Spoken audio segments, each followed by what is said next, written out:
Howdy YouTube, this is Charles from Our Tiny Cabin Project, bringing back to you a update video. Today we're not at the cabin. It is sub-freezing, a couple days before the holiday. We've been busy with work and school. We will have a Tiny Cabin Project video focused on the cabin coming up shortly, but today I thought I would do an update on bug out bags. My friend Rob MC just posted an update video, and I realized I've been thinking about doing this for a while, so it's time to get it started. So let's take a quick look now.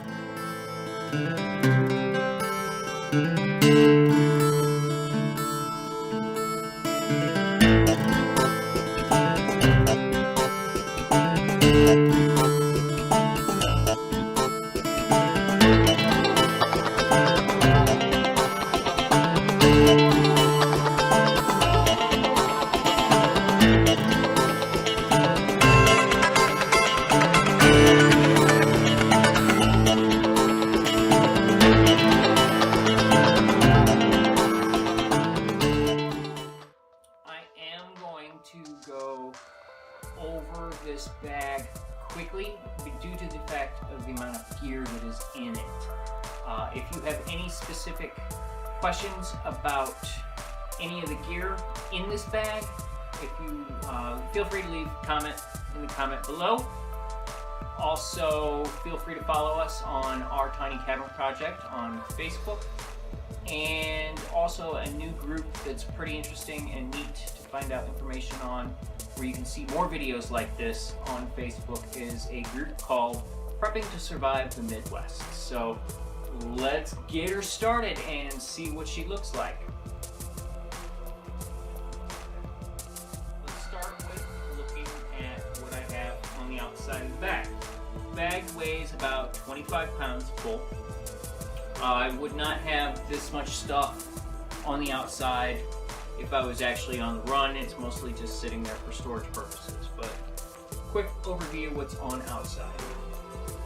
First thing I have is this little whistle.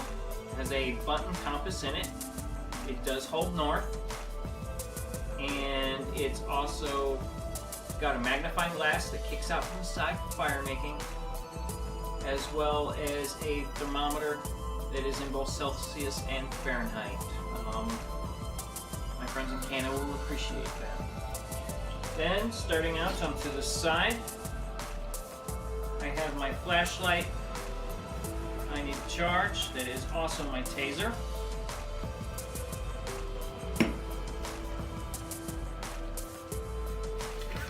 I have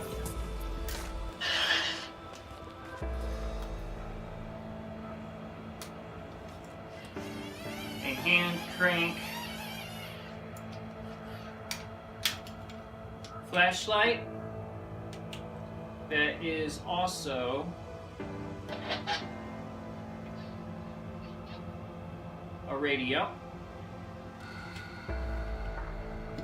so you can keep in tune with what's going on. The next thing I have, this is a really neat little item. It's a multi-tool survival shovel. This thing is heavy duty, way better than those reproduction military ones you find at Walmart. The blade on this is solid stainless steel. It has a can opener, a knife blade, a saw blade, and in the handle there is another saw. And it's waterproof, so you can also store matches in there. And then on the very bottom, another button compass. This can also be positioned in multiple ways to be used as a hoe. You can chop with it, you can saw with it. So you got your knife, you got your saw, you got your shovel, can opener, and also a defensive weapon, because I sure wouldn't want to be hit in the head with this. definitely bust some skulls. This is a pretty neat little item. Moving on, I have my titanium machete. The saw blade on this is badass. It will hack through a tree in no time flat.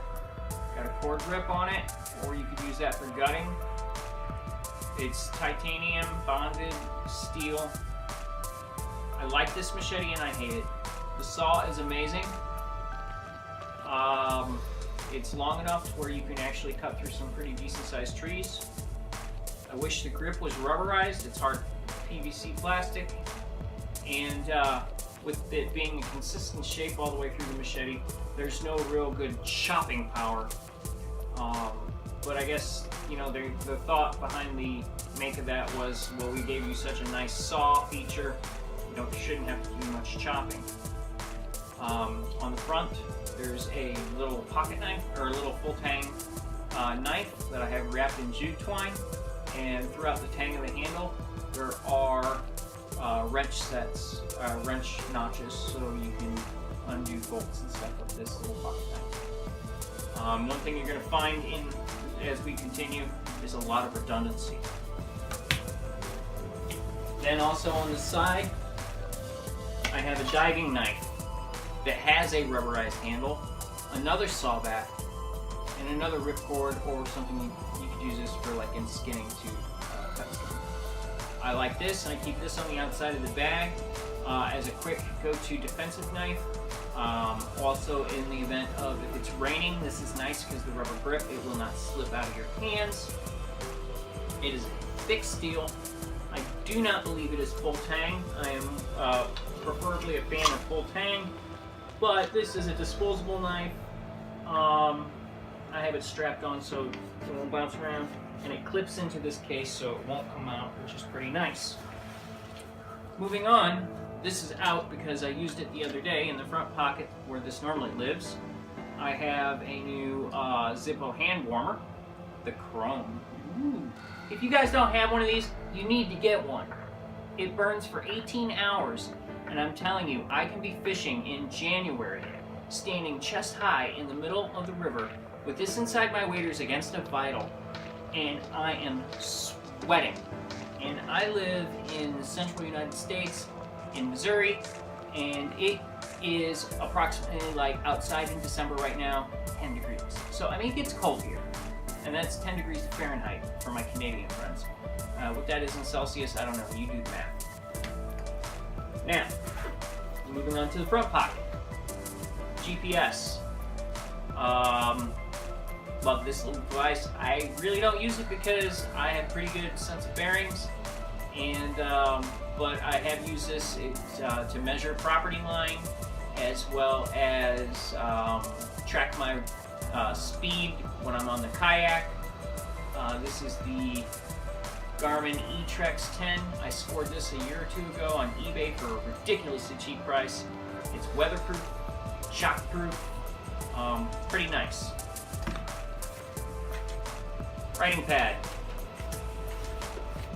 Carmex, not only to protect my lips from being chapped, but also fire starter. All weatherproof matches in a watertight container. Leatherman. This is an Eddie Bauer edition. I found this at the lake. This is a really nice Leatherman.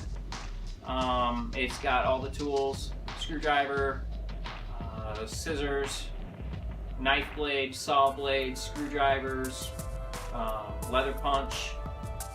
Nice, real nice.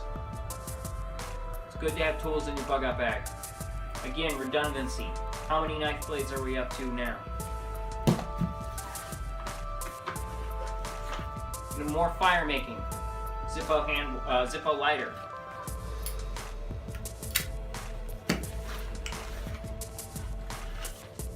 Pack of extra batteries. The charging unit for the taser. The hidden compartment. Cree flashlight. So now we're up to 3 flashlights. Go into the inside pocket. All weathers, or all powers, solar panel. This thing's awesome. Wire for trapping. Glow sticks for emergency flares. Pen rod, fishing rod.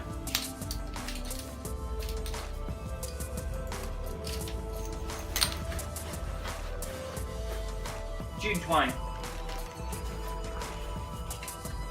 Tuna.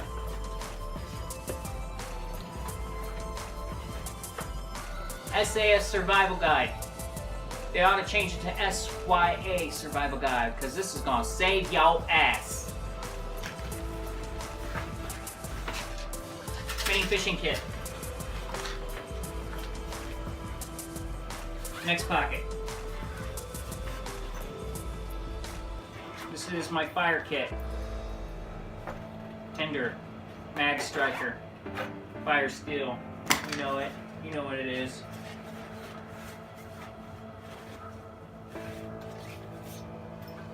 Sewing kit. Not only do you need to mend and stitch clothing, if you get cut, you can suture yourself up. These are lidocaine patches in case you get hurt or need to perform field surgery. Yeah, digging a bullet out of you is going to hurt less if you got this over the wound. Miniature safety kit. Snake bite, venom removal, triple antibiotic, band-aids, razor, in case you need to shave. Or shave the hair where you're going to use the snake bite extractor.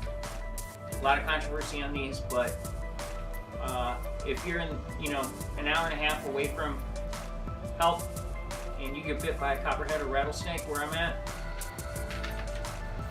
unless you're really strong, you're probably not going to make it out. So I consider it last-ditch insurance. Whether or not it's a fool's story, I don't know. But moving on. Sawyer water pouch. Moving on to my water filtration system. Got my Sawyer in this nifty little pencil pouch. And I got the cool camo version because I'm a nerd like that. And my cool, fun little camo pencil case. Which brings me back to the second prep, or second most important prep. I switched from having a more tactical looking bag to a typical backpack. Now granted, with the gear hanging out on the outside, people are going to know that I'm frickin' Rambo, but if I take that gear off, I'm just going to look like an average Joe with a backpack. Potassium iodide. Cables to steal power off of car batteries. Hook up to my solar panel. So on and so forth. Gauze.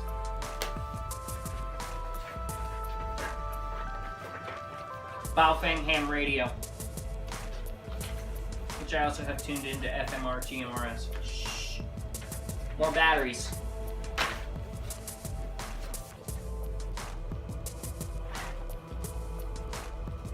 All kinds of power cables for iPhones, smartphones, tablets, stuff to go with the solar panel, because you never know what device you're going to have or have access to. Charging cables for the Baofeng, so on and so forth.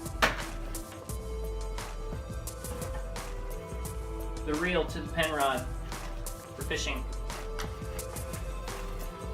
Very comprehensive first aid case. This has everything in it except for sutures. This is an awesome little kit.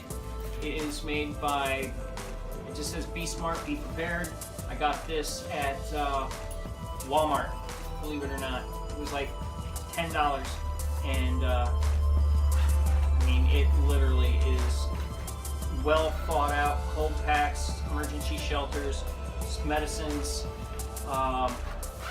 thermal blanket, emergency blanket. My sleep system, which hangs on the outside from a carabiner, is a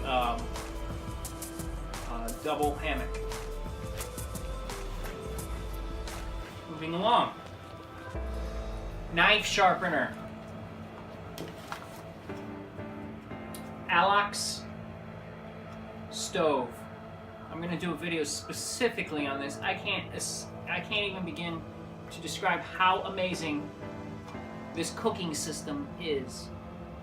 Throw a can of heat in here that you would put like in your car, and I have enough fuel that would probably last me a week.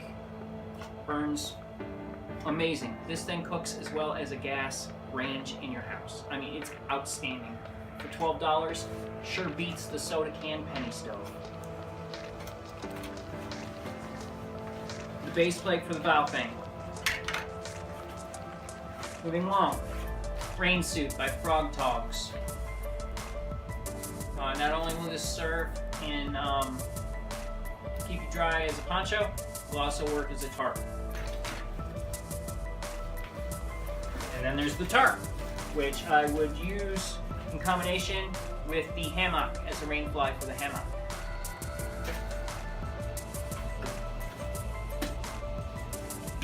And then my mess kit. I know you all know what mess kits are, but there's something inside of it I want to show you.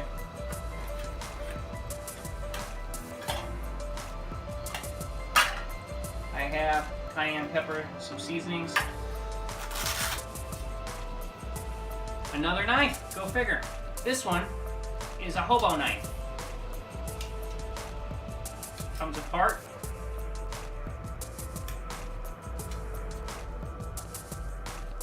And I have eating utensils. Steak knife, fork, can opener, and a spoon for my soup. This is a really nice hobo knife.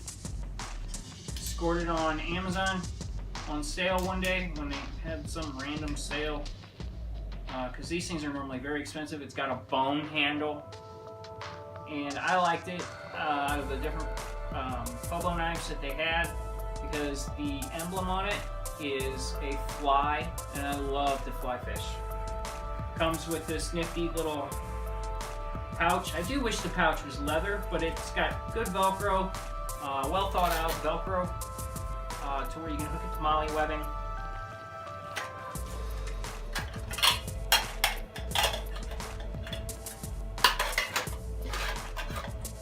And that is my bug out bag, people. I'd say it's come a ways since the first time I brought it to you. There might even still be more gear in here that I'm missing.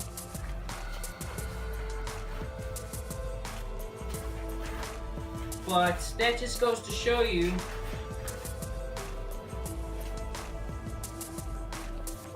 how well thought out you can have a bug out bag and how much gear you can carry.